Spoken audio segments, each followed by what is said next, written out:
Hello everyone. Last class में दोस्तों हमने सेट नंबर 4 का पार्ट नंबर 1 कवर किया था जीके का। इसमें 20 क्वेश्चन जीके के जो क्वेश्चन बने थे इस शिफ्ट में 28/11/2025 शिफ्ट नंबर 1 में रेलवे ग्रुप डी एग्जाम में। अभी रहने वाले हैं इसमें इसका सेट नंबर 4 का पार्ट नंबर 2। जो मैथ्स के क्वेश्चन अक्सर रिपीट हुए हैं, हर एग्जाम में रिपीट होते हैं। सेम पैटर्न में क्वेश्चन पूछे जाएंगे, एनटीपीसी में भी, ग्रेजुएट हो अंडर ग्रेजुएट हो कोई भी एग्जाम हो रेलवे का पैटर्न सेम रहता है। ग्रुप डी का लेवल थोड़ा सा हाई रहता है औरों से। उसी चीज को देखते हुए हमने ग्रुप डी के लिए आपके लिए कंप्लीट सॉल्यूशन लेके आए हैं। जो भी 2025 में क्वेश्चन पूछे गए हैं, आप ये सारे क्वेश्चन लगा लीजिए। आपका सिलेबस भी रिवाइज हो जाएगा और एक अच्छी आपकी प्रैक्टिस हो जाएगी। और साथ ही साथ दोस्तों आपको क्वेश्चन सोल्व करने की स्पीड भी आपकी बनेगी और सेम क्वेश्चन आपको रिपीट होते हुए भी एग्जाम में दिखेंगे। तो चलिए अभी स्टार्ट करते हैं इसका सेट नंबर 4 का पार्ट नंबर 2, मैथ्स। जो मैथ्स के क्वेश्चन पूछे गए थे 28/11/2025 को शिफ्ट नंबर फर्स्ट में, वो सारे क्वेश्चन आपके इस क्लास में कवर होंगे। तो आप जुड़े रहिए लास्ट तक। अगर आपको आपने चैनल को अभी तक सब्सक्राइब नहीं किया है दोस्तों, सब्सक्राइब कर लीजिए। लगातार हम आपके लिए मेहनत करते हैं, ऐसी वीडियो लेके आते रहते हैं। क्वेश्चन नंबर 1, इसको सोल्व करना है दोस्तों, सरल कीजिए। अब देखो ए स्क्वायर माइनस सेम तो नहीं बनेगा नीचे ऊपर, तो सीधा सोल्व कर सकते हैं इसको। ए स्क्वायर माइनस बी स्क्वायर, तो ए माइनस बी ए प्लस बी। ए माइनस बी करेंगे तो 1.25 में से 0.75 माइनस करना है। तो आप देखो माइनस करने से यहाँ तक पहुंचने के लिए कितना ऐड करना पड़ेगा, 0.5 ऐड करना पड़ेगा। तो ये आएगा 0.50। और जब इनको जोड़ेंगे तो आएगा दोस्तों 2 आएगा, 2.00 आएगा, मतलब 2 कह सकते हैं उसको। और नीचे क्या आएगा, नीचे आएगा जी, इनको जब जोड़ेंगे तो 3.5 आएगा। 3.5 को लिख सकते हैं 7/2। क्यों, 1 में 1 2 जोड़ेंगे 3, और 0.5 प्लस 0.5, सॉरी 0.25 प्लस 0.25 0.5 बना देंगे। तो ये 7/2 आएगा। और इनको माइनस करेंगे जब, तो ये तो देखो 2 माइनस 1 1 आया, और 0.25 माइनस 0.25 तो 0 आएगा। मतलब 2 माइनस 1 कर दो सीधा, तो सीधा माइनस करेंगे, इनका डिफरेंस क्या आएगा दोस्तों, 1 आएगा। और गुना में है 7/2। अब इसको लिख सकते हैं 1/2, इससे ये कैंसिल आउट हो जाएगा। और ये 7/2 है तो ये 2/7 हो जाएगा। तो ये है 7/2। इससे ये कैंसिल, इससे ये कैंसिल, तो आंसर क्या आएगा, 1 आएगा। राइट आंसर होगा option C. Question number 2, A ratio B दिया हुआ है, बी सी का रेशियो सी डी का रेशियो दिया है, तो ए बी सी डी का कितना होगा अनुपात, ये आपको निकाल। देखो आप डायरेक्ट ए डी की वैल्यू निकालो। देखो डायरेक्ट कैसे करते हैं ऐसे क्वेश्चन को, बी सी डी इनका रेशियो निकालना है। इनकी जो पहले वालों की मल्टीप्लाई करेंगे तो ए की वैल्यू आएगी, क्योंकि लगातार A B B C C D दिया हुआ है। तो इनकी पहले वालों की मल्टीप्लाई करो, 4, 1 गुना 4 4, गुना 6 24 आया। और डी की वैल्यू क्या आएगी, लास्ट वालों की मल्टीप्लाई करो, 3 तिया 9, 9 से 63 आ गया। अब 24 ए और बी को कंपेयर करते हैं। ए की यूनिट की वैल्यू क्या है दोस्तों, 24 है, तो 3 यूनिट की वैल्यू 24 आएगा। वैसे ही सी डी को कंपेयर करते हैं, 7 यूनिट की वैल्यू 63 है, तो 1 यूनिट की वैल्यू 9 आएगी, 6 यूनिट की वैल्यू 54 आएगी। अब ये कैंसिल आउट होता है, 3 से कैंसिल आउट करते हैं, ये आएगा 8। 3 पे काटेंगे 24 आएगा, 3 पे काटेंगे दोस्तों 18 आएगा, और 3 पे काटेंगे 21 आएगा। तो ये आएगा 8 24 18 21, 8 24 18 21। राइट आंसर होगा ऑप्शन ए।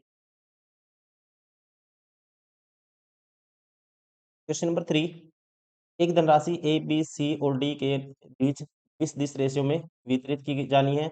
यदि सी को बी से 334 अधिक मिलते हैं तो ए को कितनी राशि मिली। देखो सी को बी से, दोस्तों ए बी सी का रेशियो है ये। अब ये बी और सी का है, कहते हैं सी को बी से 334 अधिक मिलते हैं, और यहाँ पे कितने मिलते हैं, 2 यूनिट अधिक मिलते हैं सी को बी से। तो 2 यूनिट की वैल्यू 334 है, 1 यूनिट की वैल्यू बटे में 2 जाएगा। तो आपको बताना क्या है, तो ए को कितनी राशि प्राप्त हुई, तो ए को मिली है जी 10 यूनिट। 10 यूनिट की वैल्यू निकालनी है। अब इसका हाफ करेंगे, 334 का हाफ करेंगे, 2 एकम 2, 2 छिकी 12, 2 × 3 = 14, 167 आएगा। 167 गुना 10 ये आएगा 1670। राइट आंसर होगा ऑप्शन सी।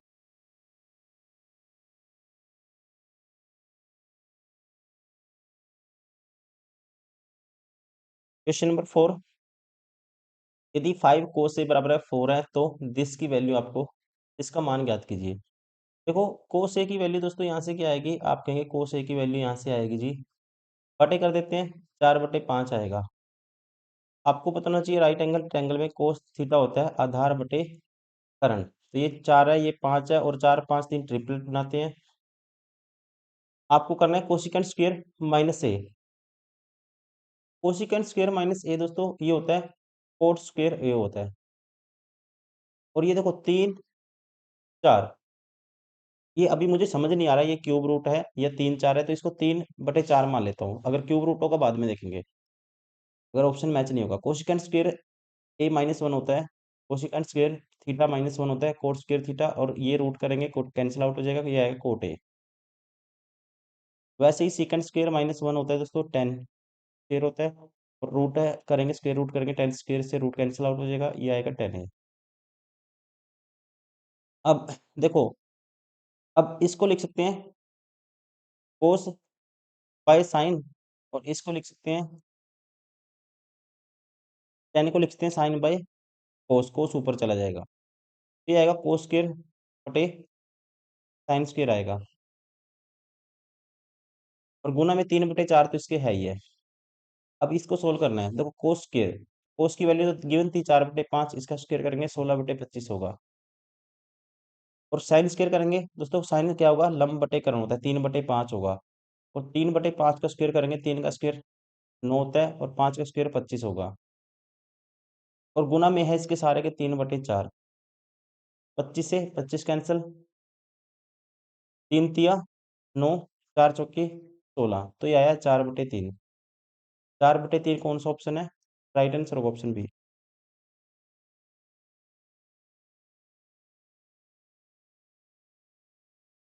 क्वेश्चन नंबर 5 कहता है, एक ये क्वेश्चन कहीं ना कहीं पूछा गया है बार बार। एक वॉशिंग मशीन की कीमत एक टीवी कीमत से 50% कम है। ये वॉशिंग मशीन है, ये टीवी है। कहता है वॉशिंग टीवी की कीमत से 50% कम है। टीवी की कीमत दोस्तों 2 यूनिट है, तो इसकी वैल्यू क्या है, 1 यूनिट है।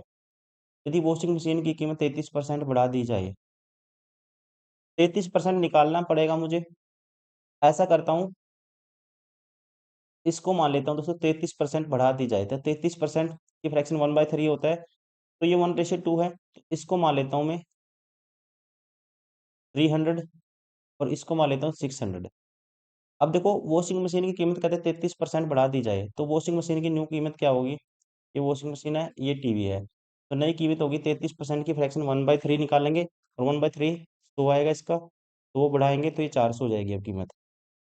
और इसकी जो कीमत है कहते हैं 13% कम कर दी जाए, 13% निकालेंगे इसका, 13×6 = 78 कम करेंगे, तो अब कीमत क्या आ जाएगी, 78 माइनस करेंगे, 13% माइनस करेंगे 600 में से, तो ये आएगा 522 आ गई टीवी टीवी की नई कीमत है। तो 4 वॉशिंग मशीन और 2 टीवी कुल कीमत में कितना प्रतिशत का परिवर्तन होगा, तो 4 वॉशिंग मशीन की कीमत ये होगी, तो 2 टीवी की कीमत ये होगी। अब कितनी हो जाएगी, 4 वॉशिंग मशीन की ये होगी, 2 टीवी की ये होगी। टोटल में बताना है। अब पहले तो टोटल कीमत थी 4 तिये 1200, 6 दूनी 1200 2400 थी, ये इनिशियल थी कीमत। अब फाइनल कितनी आएगी, अब 4 चौकी 1600, तो ये हो गया वॉशिंग मशीन की कीमत बढ़ने के बाद। और इसकी 2 टीवी कीमत आएगी 522 का डबल करना अपने को, 1044 आएगा, 1044। तो अब टोटल कीमत क्या आएगी, 4 4 6 2 2644 आएगी। अब कितने का इंक्रीज हुआ, आप कहेंगे 244 का इंक्रीज हुआ, कितने के पीछे, 2400 के पीछे, इंटू में 100 साथ में परसेंटेज। पहली बात तो इंक्रीज हुआ है, कमी तो नहीं हुई है, ये ऑप्शन बार हो गया, कमी नहीं हुई है, ये भी ऑप्शन बार हो गया। और 2 जीरो से 2 जीरो कैंसिल, 4 से कैंसिल आउट करता हूँ इसको, 4 छिका 24, 4 छिका 24, 4 एकम 4, 61/6। तो 61/6 दोस्तों ये आएगा, 6 निमा 54, बचेगा 7, तो फिर जाएगा 9 पॉइंट समथिंग के आसपास ही जा रहा है। तो इस तरह से हम कह सकते हैं राइट आंसर होगा इसका option D. Question number 6,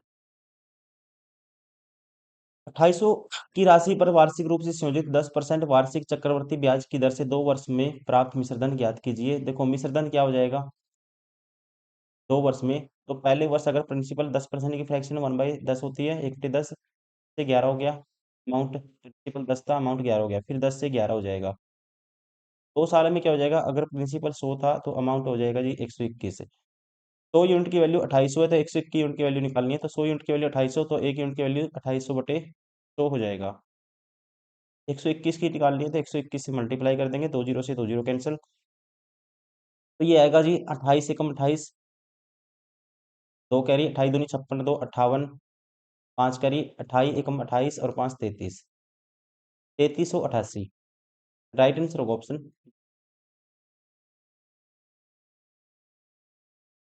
question number 7, ए और बी मिलकर किसी काम को 6 दिन में पूरा कर सकते हैं, बी अकेले उसी काम को 9 दिन में कर सकता है। कहता है ए प्लस बी 6 दिन में और बी अकेला 9 दिन में कर सकता है। ए अकेले उसी कार्य को कितने दिन, ए अकेले उसी कार्य के का दोगुना कार्य करने में कितना समय लेगा, ये आपको बताना है। तो टोटल काम इन दोनों का एलसीएम मान लेते हैं 18। ए प्लस बी दोनों एक दिन में कितना करेंगे, 6×3 = 18, और ये करेगा 2। इसका मतलब ए और बी की जो इफिशियंसी आएगी दोस्तों, ए प्लस बी की वैल्यू 3 है तो बी की वैल्यू अकेले की 2 है। तो इसका मतलब तो बी की वैल्यू 2 है तो ए की वैल्यू कितनी आएगी, 1 आएगी। ए की इफिशियंसी 1 आई, मतलब ए एक दिन में 1 करता है और बी करता है 2 करता है। अब कहता है ए अकेले उसी कार्य का दोगुना काम करने में कितना टाइम लेगा। देखो काम 18 था, इसका दोगुना करेंगे 36, काम करने में कितना टाइम लेगा। ए एक दिन में 1 करता है, 36 कराना है तो 1 से डिवाइड करेंगे, 36 दिन लेगा। राइट आंसर होगा ऑप्शन ए।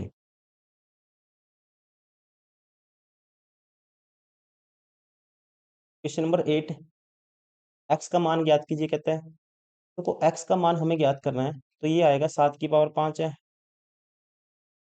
गुना में दोस्तों ये 7 की पावर कह सकते हैं 3/2 है, इसके बटे में जाएगा 7 की पावर -5/2, और ऊपर जाके फिर दोबारा से आएगा प्लस हो जाएगा 7 की पावर 5/2। तो ये 3/2, 5 और 3 8, 8/2 4 आएगा, तो 4 इन दोनों से 7 की पावर 4 और 7 की पावर 5, 7 की पावर 9 आएगा, और 7 की पावर 9 बराबर है 7 की पावर 2x+3। बेस सेम है तो पावर इक्वेट कर दो, तो 9 बराबर आएगा 2x+3 के। 2x की वैल्यू आएगी 6 के बराबर, x की वैल्यू आएगी 3 के बराबर। राइट आंसर होगा ऑप्शन सी।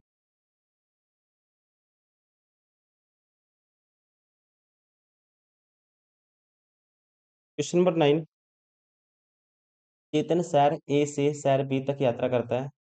यदि चेतन अपनी कार अपनी सामान्य चाल से 3/5 चाल से ड्राइव करता है तो वो शहर बी में 52 मिनट की देरी से पहुंचता है। देखो अगर स्पीड कहता है वो क्या करता है, अपनी किससे ड्राइव करता है, ओरिजिनल स्पीड स्पीड करता है, कहते हैं अगर 5 थी तो 3 से ट्रैवल करता है, मतलब स्पीड 5 थी, ओरिजिनल नीचे वाली वैल्यू होती है, 5 से 3 कर दी, तो टाइम कितना लगता है, स्पीड 52 मिनट देरी से पहुंचता है। यदि वह अपनी चाल की सामान्य चाल से ड्राइव करता है तो उसे शहर ए से शहर बी तक यात्रा करने में कितना समय लगेगा। अब देखो दोस्तों यहाँ पे स्पीड का रेशियो ये है, टेंस तो सेम ही है, तो टाइम का रेशियो रिवर्स हो जाता है, 3 से 5 हो जाएगा। मतलब कितनी यूनिट की लेट होता है वो, तो स्पीड 5 से 3 करेगा, 2 यूनिट यहाँ पे कह सकते हैं टाइम का गैप आता है, और यहाँ पे कितना लेट हो जाता है, 52 मिनट है। तो 2 यूनिट की वैल्यू 52 मिनट है, तो 1 यूनिट की वैल्यू 26 मिनट होगी। बताना कि आपको, तो शहर ए से शहर बी तक यात्रा करने में कितना समय लगेगा, मिनट में लगेगा उसको। कब, जब सामान्य चाल से चलता है, सामान्य चाल से उसको 3 यूनिट टाइम लगता था। 1 यूनिट की वैल्यू 26 है, 3 यूनिट की वैल्यू क्या आएगी, 26×3 = 78 आएगा, 78 मिनट। राइट आंसर होगा 78 मिनट। ये सारे के सारे ऑप्शन रॉन्ग है, इनमें से एक ऑप्शन गलती से सेट किया हुआ है, हो सकता है 78 होगा ऑप्शन, कोई ना कोई वो राइट आंसर होगा। आपको तरीका पता होना चाहिए। क्वेश्चन नंबर 10, दो मित्र किरण और महेश की मासिक आय का अनुपात 5:8 है। किरण और महेश, दोस्तों इनकी जो इनकम है उसका रेशियो है 5:8 है। उनमें से प्रत्येक हर महीने 72,000 रुपये की बचत करता है और उनकी मासिक व्यय का अनुपात 2:4 है। एक्सपेंडिचर का रेशियो है दोस्तों 2:4। अब आप क्या करेंगे, ऐसे क्वेश्चन में सेम बचाते हैं दोनों, बचत दोनों की सेम है, तो ये बचत आएगी नीचे, सेविंग क्या आएगी, एक्सपेंडिचर माइनस करेंगे इनकम में से। यहाँ पे 3 का गैप है, यहाँ पे 4 का गैप है, लेकिन तो इस गैप को हम इक्वल कर देते हैं। तो पहले क्या कर देते हैं, इस रेशियो को कैंसिल आउट कर सकते हैं, 2:4 है तो 1:2 कर सकते हैं इसको, क्योंकि रेशियो है। अब जो इनका गैप आएगा, 3 का आया और इनका गैप है दोस्तों 1 का, तो 1 को इस इक्वेशन से मल्टीप्लाई करो और 3 को इस इक्वेशन से मल्टीप्लाई करो। अब देखो, 1 से मल्टीप्लाई करेंगे तो 5:8 ही रहेगा इनकम का रेशियो, और एक्सपेंडिचर का होगा 3:6। अब देखो इनके बीच जो गैप होगा सेम हो गया। अगर वो 5:8 में इनकम है उनकी और खर्च करते हैं 3:6 में, तो बचाते कितने हैं, सेविंग क्या है, इसकी भी 2 यूनिट है और इसकी भी 2 यूनिट है, और ये कहता है कितना बचाते हैं प्रत्येक, 72,000। तो 2 यूनिट की वैल्यू 72,000, तो 1 यूनिट की वैल्यू क्या आएगी, 36,000 आएगी। ये आई 1 यूनिट की वैल्यू। आपको बताना क्या है, तो किरण की मासिक आय ज्ञात कीजिए। तो किरण की मासिक आय है जी, किरण की मासिक आय है 5 यूनिट, तो 5 यूनिट की वैल्यू निकालनी है, 36 पंजा 180 होगा, 180, मतलब एक ही है जिसके स्टार्टिंग में 180 है। ऑप्शन राइट आंसर होगा ऑप्शन बी।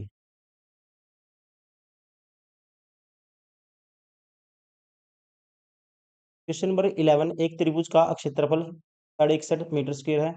यदि इसकी एक भुजा 12.3 मीटर है, तो सम्मुख शीर्ष से उस भुजा पर डाले गए लंब की लंबाई ज्ञात कीजिए।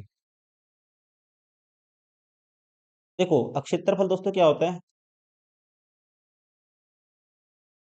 बेस 1/2, बेस और बेस दिया हुआ है कितना, बेस दिया हुआ है, एक भुजा 12.3 दी हुई है, और इसके सम्मुख जो हाइट होती है, एल्टीट्यूड होती है, वही क्या होती है दोस्तों, वही लेते हैं हाइट जब एरिया निकालते हैं, तो इस एच की वैल्यू आपको निकालनी है। अब इसको डबल कर दो, 61.5 का डबल होगा, क्रॉस मल्टीप्लाई कर दो 2 से, 61 का डबल होता है 122, ये होगा 123 हो जाएगा, 12.3 के बराबर, और इसको पॉइंट को हटाएंगे 10 बटे में आएगा, और ये आएगा एच की इंटू में एच है, इससे ये कैंसिल, 10 की क्रॉस मल्टीप्लाई करेंगे, एच की वैल्यू आएगी 10 मीटर। राइट आंसर होगा option D.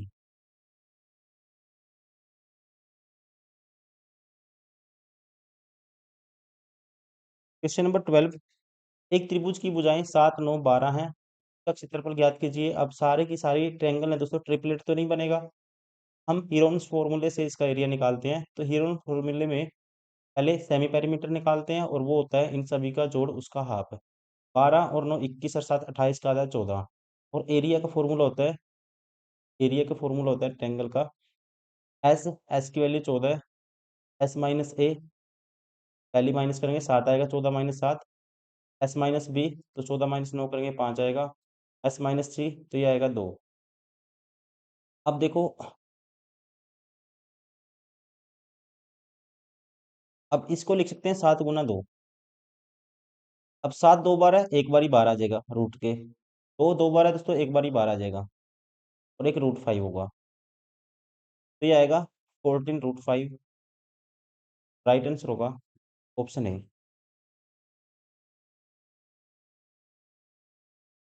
Question number 13, data this, data दिया हुआ है, एक्स और वाई भी है इसमें, और 8 का बहुलक ज्ञात कीजिए। कि 3x + 7y बराबर 42 एंड 7x + 3y बराबर 58 है, find the mode of the equation. अब मोड क्या होता है दोस्तों, जिसकी रिपीटेशन है ना, जो नंबर सबसे ज्यादा बारी आएगा, जो नंबर सबसे ज्यादा बारी आएगा वो ही क्या होता है, मोड होता है। अब देखो इसमें आप देखोगे 11 दो बारी है, और 7 कितनी बारी है, 1 2 3 बारी है, तो ये हमें पता लगेगा एक्स और वाई की वैल्यू निकालने से। अब हम क्या करते हैं, एक्स और वाई की वैल्यू निकालते हैं।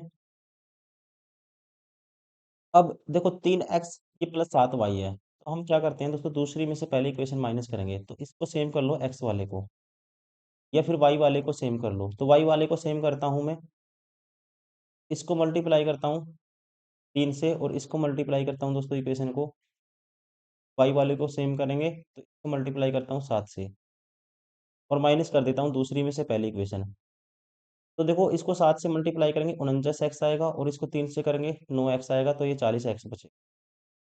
और 7 21 वाई, 21 वाई कैंसिल आउट हो जाएगा, और इसकी मल्टीप्लाई करनी है 58 गुना 7, माइनस करना है आपको 42 गुना 3, बराबर है 40 एक्स।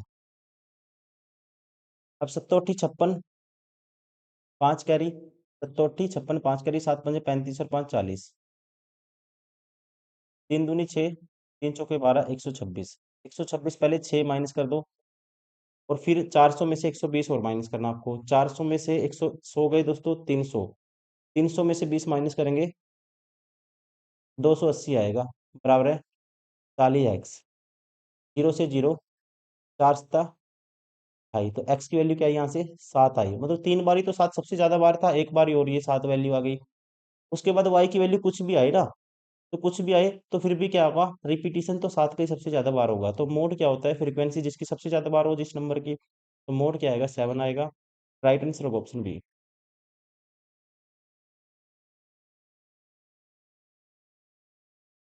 Question number 14। एक पिता की वर्तमान आयु उसके दो पुत्रों की वर्तमान आयु के योग की दोगुनी है।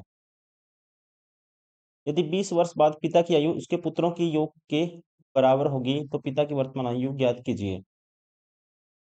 अब देखो पिता की आयु क्या है, पिता की पी मान लेते हैं, और पुत्र की दोस्तों x+y मान लेते हैं, और इनके योग का क्या है, योग के दोगुनी के बराबर है पिता की आयु। 20 वर्ष बाद पिता की आयु आयु क्या होगी, 20 p+20 होगी। और 20 वर्ष बाद दोस्तों इनकी क्या होगी, और इनकी आयु 20 वर्ष बाद ये x+20 होगा, और ये y+20 होगा। x+20 प्लस y+20 होगा, ये दोनों की 20 20 जुड़ेगी, और ये इसके बराबर है 20 वर्ष बाद। तो पिता की वर्तमान आयु बतानी है आपको, तो ये आएगा p+20,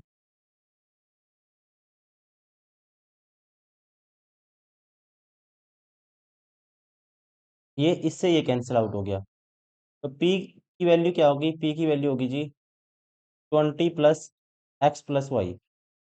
मैं इसकी वैल्यू यहाँ पे x+y की रख देता हूँ, तो क्या आएगी, x+y की वैल्यू p/2 आएगी, p/2 होगी। और p/2 दोस्तों उस साइड जाके माइनस होगा, p/2 माइनस होगा तो p/2 ही बचेगा, और ये बराबर है 20 के। p की वैल्यू क्या होगी, 40 के बराबर होगी। p क्या था, पिता। राइट आंसर होगा ऑप्शन ए। Question number 15। 15 में एक पिता की आयु उसके पुत्र की आयु की 5 गुना है। तो वो एक फादर है दोस्तों, और ये उसका सन है मान लो। पिता की आयु पुत्र की आयु का 5 गुना है, इसकी 1 यूनिट है, इसकी 5 यूनिट है, और उनका योगफल 54 है। तो पुत्र की आयु कितनी है, देखो 5 और 1 6 यूनिट की वैल्यू है जी 54। 1 यूनिट की वैल्यू 9 × 6 = 54 होता है, 9 आएगी।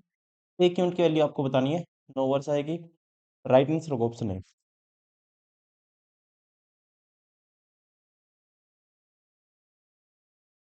30 30 30 और ए का औसत 12 है, तो ए का मान ज्ञात कीजिए। देखो संख्याएं कितनी है, 1 2 3 4 है, ये औसत 12 है, तो सम आएगा 12 चौक 48, 48।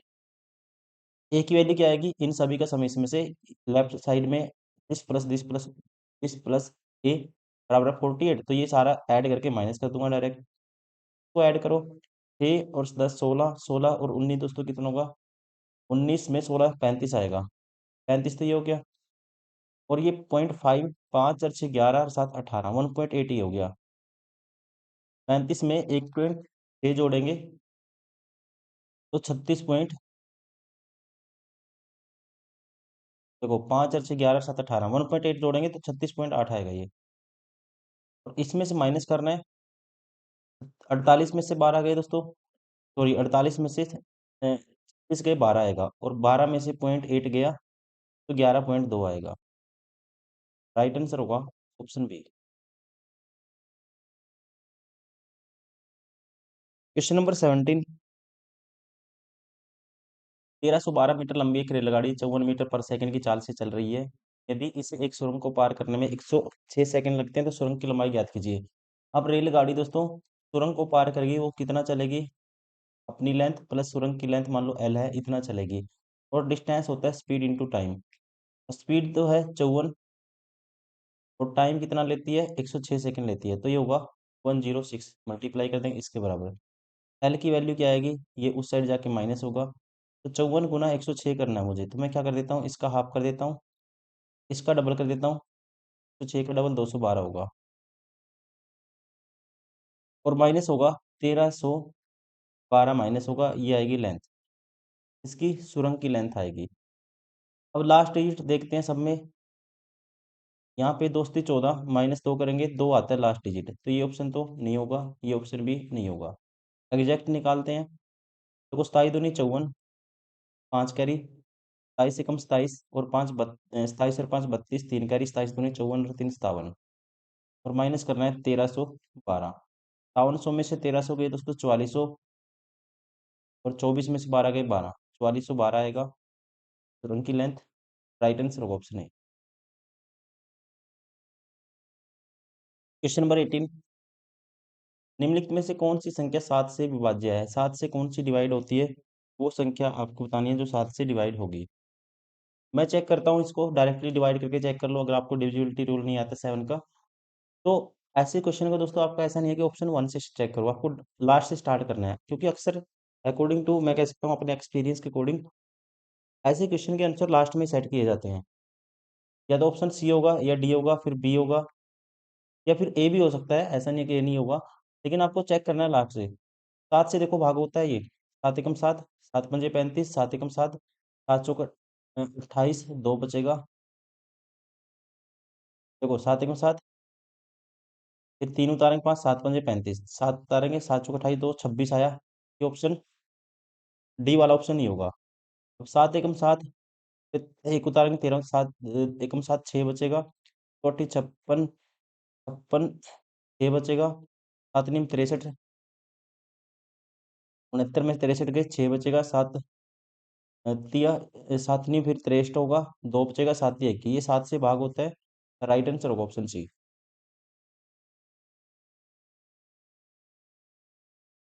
क्वेश्चन नंबर 19, 19 में कहते हैं सुषमा ने 1,20,000 में एक पुरानी कार खरीदी और उसकी मरम्मत पर 28,500 रुपये खर्च किए, फिर उसने इसे अपने दोस्त को 1,38,600 में बेच दिया, तो उसे कितने प्रतिशत का लाभ या हानि हुई। देखो दोस्तों, उसको कितने में पड़ी है, 28,500 जोड़ो इसमें सीधा, 1,48,500 में कोई चीज खरीदी और बेची कितने में, ये बेची जी 1,38,600 में, तो 2 जीरो से 2 जीरो कैंसिल आउट हो जाएंगे डायरेक्ट, तो ये आएगा 1386।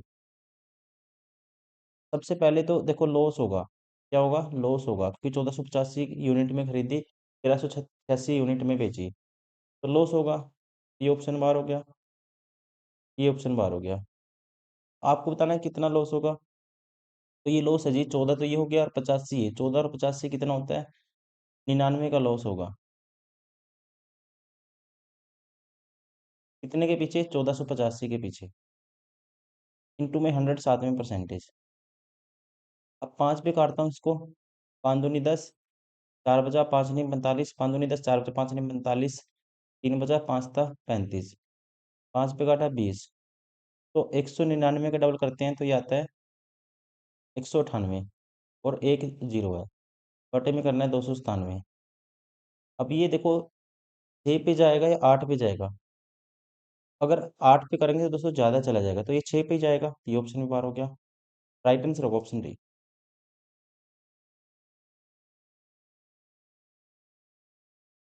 क्वेश्चन नंबर 20, तेल की कीमत में 50% और 40% की वृद्धि की जाती है, समतुल्य एकल प्रतिशत वृद्धि क्या होगी। एकल छूट निकालनी है, तो ये होता है, आपको याद रखना है, एक्स प्लस वाई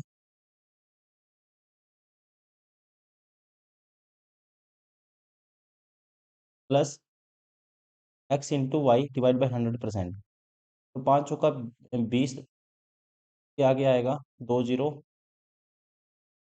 बटे में 100 साथ में परसेंटेज, ये टोटल परसेंटेज में है सारी वैल्यू, तो इतने का इंक्रीज होगा, इससे 2 जीरो से 2 जीरो कैंसिल, 50 और 40 90%, प्लस दोस्तों 20%, कह सकते हैं ओवरऑल इंक्रीज होगा 110% का, राइट आंसर होगा ऑप्शन सी। या फिर ऐसे कर लिए 50 करिए आप, 50% का इंक्रीज हुआ, 2 से कोई चीज़ 3 होगी, फिर 40% की वृद्धि की, 2/5 होती है इसकी फ्रैक्शन, 5 से कोई चीज़ 7 होगी, 20 से कोई चीज़ दोस्तों कितनी होगी, 21 होगी, तो इंक्रीज कितने का हुआ,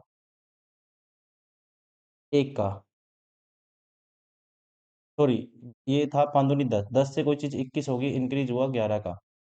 कितने के पीछे, 10 के पीछे, इंटू में 100 साथ में परसेंटेज से ये कैंसिल, तब भी क्या आएगा, 110% आएगा। आप कैसे भी कर सकते हैं, राइट आंसर होगा ऑप्शन सी। क्वेश्चन नंबर 21, एक बोर्ड रोब का अंकित मूल्य 8640 है, जो इसके क्रय मूल्य से 35% अधिक है। इसे अंकित मूल्य पर 20% की छूट पर बेचा जाता है, तो लाभ प्रतिशत ज्ञात कीजिए। देखो परसेंटेज में आपको बताना है आंसर। एक बोर्ड अंकित मूल्य ये है दोस्तों, और इसे क्रय मूल्य से 35% अधिक है, जो क्रय मूल्य से 35% अधिक है, मतलब क्रय मूल्य अगर 100 है, एमपी मार्क प्राइस कितना है, ये सीपी है, ये एमपी है जी। आपको परसेंटेज में चाहिए तो इसका कोई यूज नहीं है, 135 है। अब 135 पे कहता है 20% की छूट दी जाती है, तो लाभ प्रतिशत ज्ञात कीजिए। एसपी क्या आएगा, 20% की फ्रैक्शन होती है, 1/5 की छूट देंगे तो इसका 1/5 27 बन जाए, 135 होता है, 27 की छूट देंगे तो 108 में चीज़ बेचेगा। तो यहाँ पे 100 की चीज़ सेलिंग प्राइस 108 है, कॉस्ट प्राइस 100 है, तो 100 की चीज़ अगर 108 में बेचेंगे तो प्रॉफिट होता है जी 8% का डायरेक्ट। राइट आंसर होगा ऑप्शन ए।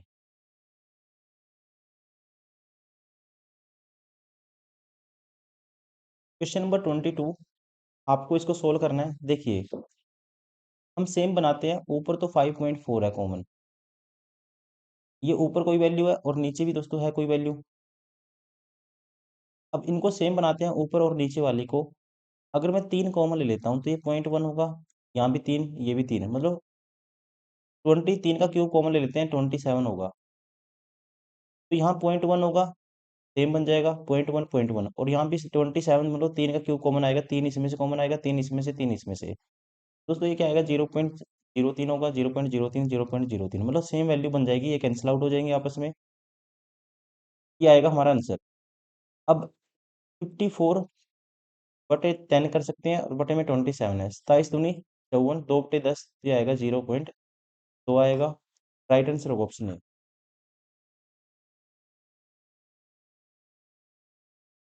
क्वेश्चन नंबर 23, एक आयत ए बी सी डी के अंदर कोई बिंदु पी है, यदि पी ए कोई आयत है, कहता है ऐसे, इसके अंदर एक दोस्तों बिंदु पी है, आयत है ए बी सी डी, और ये मान लो बिंदु पी है, और कहता है पी ए की वैल्यू क्या है, पी ए की वैल्यू है 85, पी बी की वैल्यू 65, पी सी की वैल्यू 5 है, और पी डी की वैल्यू आपको बतानी है, ये मान लो एक्स है। तो आपको पता होना चाहिए, रेक्टेंगल में प्रॉपर्टी होती है, जब किसी पॉइंट ये आपस में इंटरसेक्ट करते हैं, किसी पॉइंट कॉमन पॉइंट मान लो जैसे पी पे, इनकी जो लेंथ का स्क्वायर, जैसे पी ए का स्क्वायर 85 का स्क्वायर प्लस पी सी का स्क्वायर, पी सी के वैल्यू 5 का स्क्वायर, बराबर होता है ये पी बी का स्क्वायर प्लस पी डी का स्क्वायर, या पी पी का स्क्वायर प्लस पी बी का स्क्वायर, ऐसे लिख सकते हैं, एक्स स्क्वायर प्लस 65 का स्क्वायर, इसके बराबर होता है। अब देखो दोस्तों यहाँ पे माइनस कर देंगे इसको उस साइड ले जाके, तो ये आएगा 85 का स्क्वायर माइनस 65 का स्क्वायर प्लस 5 का स्क्वायर, बराबर आ गया एक्स स्क्वायर के बराबर। ए माइनस बी, ए प्लस बी, सॉरी ए स्क्वायर माइनस बी स्क्वायर, ए माइनस बी, ए प्लस बी आएगा, ए माइनस बी करेंगे तो 30 आएगा, और ए प्लस बी करेंगे तो ये आएगा जी 65 में 85 जोड़ेंगे तो 15 जोड़ दो पहले, 100 बन जाएगा, 150 प्लस 5 का स्क्वायर 25, बराबर आएगा एक्स स्क्वायर के बराबर। 15 दूनी 30 होगा, 3000 आ गया, ये कितना है, 3000 प्लस 25, बराबर है एक्स स्क्वायर के बराबर। अब 3025 बराबर है एक्स स्क्वायर के बराबर, तो एक्स की वैल्यू क्या आएगी, इसका रूट होगा। अब रूट के अंदर लास्ट डिजिट 5 है, तो दोस्तों रूट होने के बाद क्या देगा, आप कहेंगे रूट होने के बाद भी 5 आना चाहिए लास्ट डिजिट, एक ही ऑप्शन है ऐसा। राइट आंसर होगा ऑप्शन सी। देखो आपको ऐसे ट्रिक आप निकाल भी सकते हो, 55 का स्क्वायर निकालना है, शॉर्ट ट्रिक होती है, 5 एक्स्ट्रा है 50 से, उसका स्क्वायर कर दो 25, और जितना 50 से एक्स्ट्रा उतना ही दोस्तों किसमें से माइनस कर दो, उतना ही माइनस कर दो 25 में से, सॉरी 5 उतना ही ऐड कर दो 25 में, क्योंकि 50 से 5 एक्स्ट्रा तो उतने 25 में ऐड कर दो, तो ये देखो 30 25 आता है, सेटिस्फाई भी कर दिया। इस तरह से कह सकते हैं राइट आंसर होगा इसका ऑप्शन सी 55। क्वेश्चन नंबर 24, एक वस्तु को 25% की छूट पर बेचने के बाद लाभ प्रतिशत 2% है, तो वस्तु का मूल्य कितने प्रतिशत बढ़ाकर अंकित किया गया था। आपको कॉस्ट प्राइस और मार्क प्राइस का ऐसी कंडीशन में डायरेक्ट रेशियो याद रखना है, जब कोई डिस्काउंट देता है और कुछ परसेंटेज में प्रॉफिट या लॉस कमाता है, तो जो कह सकते हैं कॉस्ट प्राइस होता है, ये होता है 100 माइनस डिस्काउंट परसेंट, 100 माइनस करेंगे 25, तो ये आएगा 75, और प्रॉफिट मार्क प्राइस होता है 100 प्लस प्रॉफिट परसेंट, ये होगा 102%। परसेंटेज से परसेंटेज कैंसिल आउट हो गया। अब आपसे पूछा गया है कि वस्तु का मूल्य कितने प्रतिशत प्रतिशत बढ़ाकर अंकित किया गया था। यहाँ पे कितना बढ़ाकर अंकित किया गया है, आप कहेंगे 27, 75 के पीछे इंटू में 100, साथ में परसेंटेज, 25 दिए 75, 25 चौका 100, 3 पे काटूंगा 9, 9 चौका 36, तो कह सकते हैं मार्क प्राइस कितना बढ़ाकर अंकित किया गया था, 36%। राइट आंसर होगा ऑप्शन बी।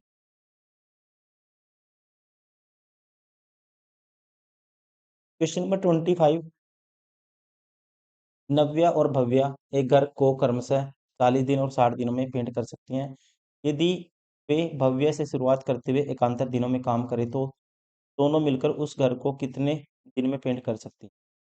देखो नव्या कर सकती है जी 40 दिन में, और भव्या कर सकती है इसी को पेंट 60 दिन में। टोटल काम मान लेते हैं इन दोनों का एलसीएम, तो कितना आएगा, 120 आएगा। तो ये एक दिन में 3 पेंट करेगी, ये 2 पेंट करेगी। तो यदि कहते हैं भव्य से शुरुआत करते हुए एकांतर दिनों में काम करवाना है, तो पहले दिन भव्य आएगी, 2 काम कर देगी, और दूसरे दिन क्या आएगी, नव्या आएगी, 3 काम कर देगी। चलो काम कितना हो गया, 5 हो गया, 2 दिन में करवाना है 120। 120 बनाने के लिए इसको मल्टीप्लाई कर दो 24 से, तो यहाँ भी 24 से करना पड़ेगा, तो 24 दूनी 48 दिन में कितना हो जाएगा पेंट, जितना करवाना था 120। राइट आंसर होगा ऑप्शन सी, काम होगा जी पूरा 48 दिन में।